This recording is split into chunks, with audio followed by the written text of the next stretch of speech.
Hello, this is Mark Tooley, President of the Institute on Religion and Democracy in Washington, D.C. And today I have the pleasure of conversing with Dr. Colleen Derr. Dr. Colleen Derr, who is a president of Wesley Seminary at Indiana Wesleyan University. And she's been president there for, I believe, going on 3 years now. But Colleen, thank you so much for joining us. Thank you so much for having me. It's a pleasure. And if you could, since you'll provide a much better summary than I possibly could, tell us a little bit about your background, where you're from. Sure, absolutely. I started in the field of Christian ed, and so did my undergraduate work there and spent many years in elementary education focused, primarily in public and Christian school settings, as well as the local church, and then eventually was asked to be part of a church plant. And so I became the children and youth pastor at a church plant that we began with a group of 30 of us, which was, at the time, I didn't realize, actually a pretty large size to launch a church plant from. And then began my journey really into formal ministry. Although I grew up in a pastor's home and had been exposed and participated in ministry my whole life, that was really my introduction to formal church work as a vocation for myself. And then after a number of years was asked to lead the denomination's children ministry, and gave leadership to that for 11 years out of their denominational headquarters. And it was during that time that I became restless, if you will, and trying to decide for the last 20 years of my life, how will I invest my time? And I pursued doctoral work so that I could invest in the next generation of children and youth pastors. That was my intent as I passed on the torch to the next generation. And the Lord provided an opening at Wesley Seminary 10 years ago. And that's where I found myself as professor of congregational formation and children and youth ministry. And 3 years ago was asked then to transition to president of the seminary.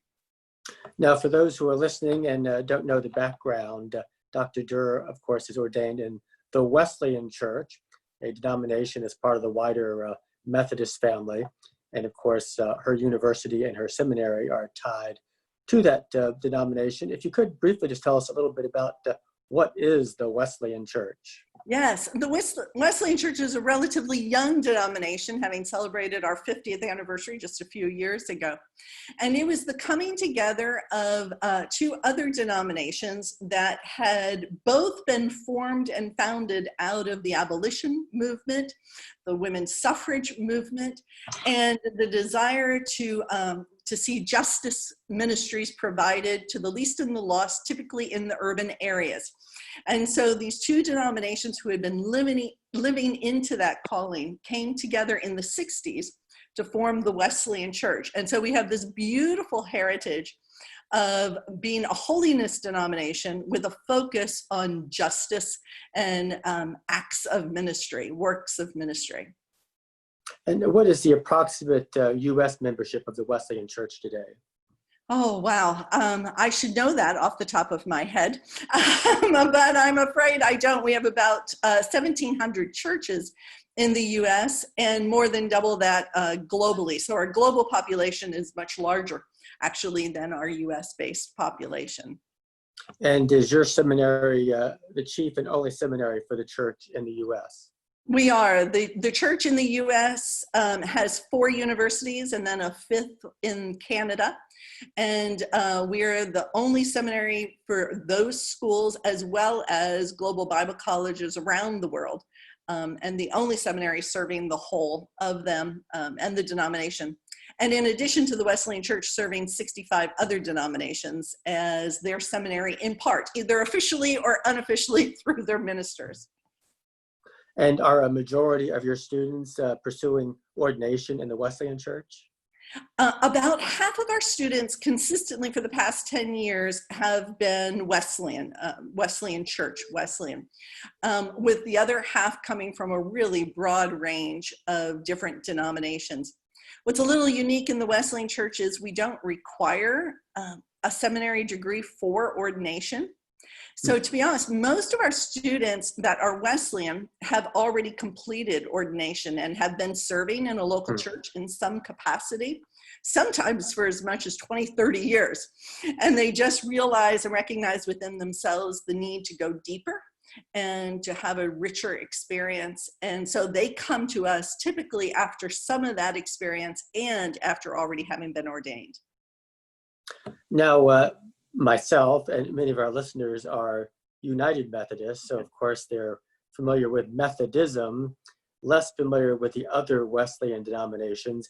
How would you all be different from the United Methodist Church? Obviously smaller in size, but also historically more traditional in theology and ethics. Would that be an accurate summary? Absolutely. We are very similar in terms of where we historically place ourselves and who we look to. John Wesley and Asbury, and the influence of these men on our founding and how we have become. And actually those two denominations I referenced earlier, one of those was a group that had originally been part of what is today the United Methodist Church, and had pulled away during the abolitionist movement. Some of them went back, and then some of them went forward to found what is now part of the Wesleyan Church. And would you say that the same debates and conflicts that divide United Methodism and other mainline churches, are they present in any way in the Wesleyan Church, or would you all be mostly insulated from much of that? Or are you as affected by the wider culture as other denominations are? You know, we, in the way that the United Methodist denomination is more of a mainline denomination, the Wesleyan Church is not. And so we are in many ways insulated from that, certainly having the conversations around the same topics, but not in a way that it's impacting the denomination and at the levels that it is the United Methodist Church. And in this era in which American Christianity is increasingly post-denominational, and often the most quote-unquote successful local churches are non-denominational, or they disguise what denomination they belong to, are you all successfully transmitting the message that to be Wesleyan is a distinct identity that merits cherishing and perpetuating, or is that a struggle for you all? It is definitely our desire and intent for that to be the message. And our denomination focuses greatly on church multiplication and church planting, and seeing churches revitalized and to continue to multiply themselves, with a lot of emphasis on the priesthood of the believer and equipping and releasing the laity for ministry. We have a saying in our denomination that our desire is to see a transforming presence in every zip code in the United States. And so it's really actually back to our grassroots, right? This effort of being this infiltrating presence across the United States and around the world in such a way that our people can be released for it. It's not just held by the pastorate, those ordained, but that the people themselves are released. And so the denomination sees itself very much as a movement.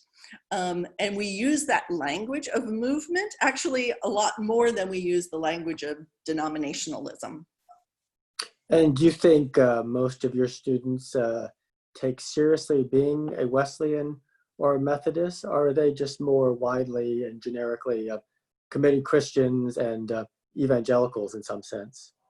Well, because our students come from such a wide variety of denominations, we have many that actually fall outside of what we would call the Wesleyan tradition or Wesleyan theology. But we say that we are unapologetically Wesleyan. It's actually a term that we came to. We didn't start out saying that we're going to be unapologetically Wesleyan. It was one that we came to realize this is just who we are. All of our faculty are Wesleyan, broader Wesleyan, 50% are Wesleyan Church, but we have a number of United Methodist and Nazarene faculty as well. And we discovered that it's just in the DNA of who we are as a faculty and as an administration. And so then it ends up oozing out into all of the curriculum and our writings and research as well. And so we tell our students, this is unapologetically who we are, but we welcome you to come and be in dialogue with us, because we understand that where our differences hit one another, that we find greater clarity into what we believe and actually greater clarity into who the church is called to be.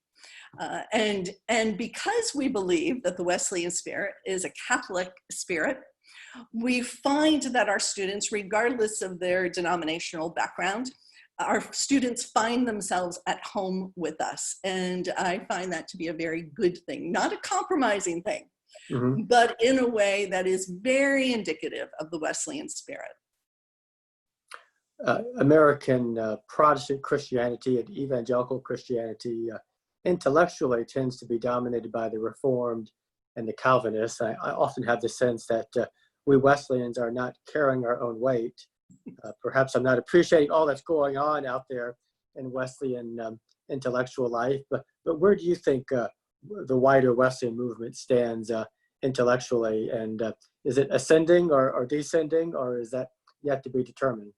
Well, I am a hopeful optimist, and I would like to say that, that it is ascending, that it is increasing.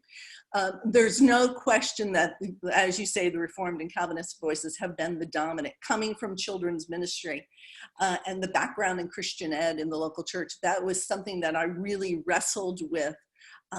And especially as I moved into denominational leadership, that everything we're using, everybody we're reading, all the curriculum that we're employing and engaging is all from a Reformed Calvinist point of view. You know, we follow the big streams, right? And those big streams tend to come out of these mega churches that are more Reformed and Calvinist in their thinking. And recognizing our people don't even necessarily know the difference. They don't necessarily recognize when they are using something that isn't Wesleyan and how to define the distinction. And I feel really compelled that within Wesleyan, actually broader higher Wesleyan education, that it is critical for us to inform our people so that they are able to read and realize what they're reading and to be able to contextualize appropriately for a Wesleyan context. And then even more so, for our scholars to begin to develop their own and the writing, and so that the Wesleyan voice becomes a voice that is also on the stage, not just the American stage, but the global stage. We realize as we begin as a seminary to interact with the global community, that there is even perhaps a greater void in some ways of a Wesleyan evangelical voice globally, and the need for that. And so welcoming the opportunity to come alongside our global brothers and sisters and to be that voice in a way that is so desperately needed.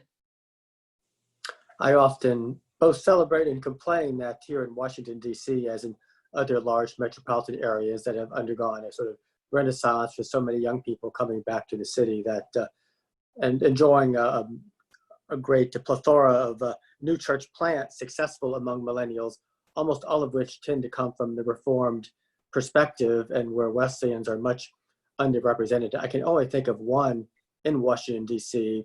that would be Wesleyan. In fact, I think it is in your denomination in Northwest D.C., but that's the only one I can think of among dozens, if not scores, of new church plants. Do you see any kind of sign of hope that the wider Wesleyan family will do better at church planting and growing urban areas? I do see that. I see that resurgence happening in going back to the city and to being intentionally about church planting. I would say our new and upcoming churches tend to be smaller, but multiples of smaller is not a bad way to share the voice and to have the influence. And then my other sign of hope is some of those much larger mega churches are sending us their, perhaps not their lead pastors, but their youth pastors and their children's pastors and their outreach pastors. And then we have an opportunity to inform and to expand their perspective, if you will, through the exposure they have at Wesley. So I see it in twofold. First of all, I see the movement as pursuing church planting, and especially in the urban areas. But then I also see this other opportunity to be a voice speaking into the Reformed and Calvinist leaders who have perhaps never heard it before. You know, it's really this wonderful aha moment. For instance, I taught congregational formation, in which, of course, we discuss soteriology and delve deeply into Wesley's soteriology. And the students were compelled then to develop their own statement, their own thesis on it. And without exception, all of the students, as they would read Wesley, would be like, yes, I agree with that. Yes, I believe that is true. And so being able to find themselves in the Wesleyan story is really critical and important. And so I'm thankful that we see that happening, and pray that it continues to happen more and more. Of course, the United Methodist Church is on the edge of a schism, mostly over issues of sexuality. We had this major Supreme Court ruling today on issues of sexuality and gender. And it seems that even very many traditional Christians really don't have a firm set of, or a firm understanding of what the historic church has taught about sexuality and male and female. I don't know if we Methodists have done a very good job on that, but it seems to me we need a better teaching on core anthropology to address these issues. Do you have people on your faculty or in your family there at the seminary or the university who are working on these issues from a Wesleyan perspective? Yes, we do. And it really is an ongoing conversation for us, recognizing that although it's not an immediate impact on the Wesleyan Church and our denomination and in the way that it is so critical at the moment for the United Methodists, we also recognize that, however, it is a really significant conversation in society, and one from which we cannot insulate ourselves from, but in one in which we need to engage and be a part of the conversation. It's critical that we are a voice that is heard and a part of the conversation, this reasonable voice based on all of these years of our history and experience. And in light of our understanding of how we read Scripture and how we see Scripture true for our lives today, and how it has been so historically. So yes, we are compelled to critically engage the conversation, and not just from the sidelines, which frankly we could somewhat do at this moment in time. Probably not forever. But at this moment in time, we probably could do that and remain safely there. But it's critical that we don't remain there and we make ourselves active, engaged participants in the dialogue. And then finally, as the United Methodist Church presumably divides next year, and as it goes through that process, almost all of its official seminaries will align with the theologically more progressive branch. And so traditionalists in the US will be looking to sort out where they get their own theological education. Not that you've had time to think about it yet, but do you see a likely collaboration with the traditional branch of what comes out of United Methodism after its schism? We would absolutely welcome that. Welcome the opportunity in both serving whatever comes out, whatever form that takes, and as well as learning from it. What we've discovered with our partners is that it always is an opportunity for us to learn and grow so that we can better serve the church. And we need to be a seminary that is forever evolving in terms of how we respond and react to the church, taking this Wesleyan voice in such a way that it continues to be current and relevant. And relevant often has a very bad association to it, but relevant in meaning that it matters, because the Wesleyan voice does matter. And so as much as we can be a partner in carrying that voice forward, and whatever that looks like in terms of the half that ends up to align more with how we find ourselves in the position we find ourselves in, we would absolutely welcome it, and welcome any conversation and dialogue along the way. Dr. Colleen Derr, president of Wesley Seminary at Indiana Wesleyan University. Thank you so much for an enjoyable conversation, and I look forward to talking more with you and hearing more about you in the days, months, and years ahead. Well, thank you so much. It's been a privilege. And yes, let's continue the conversation.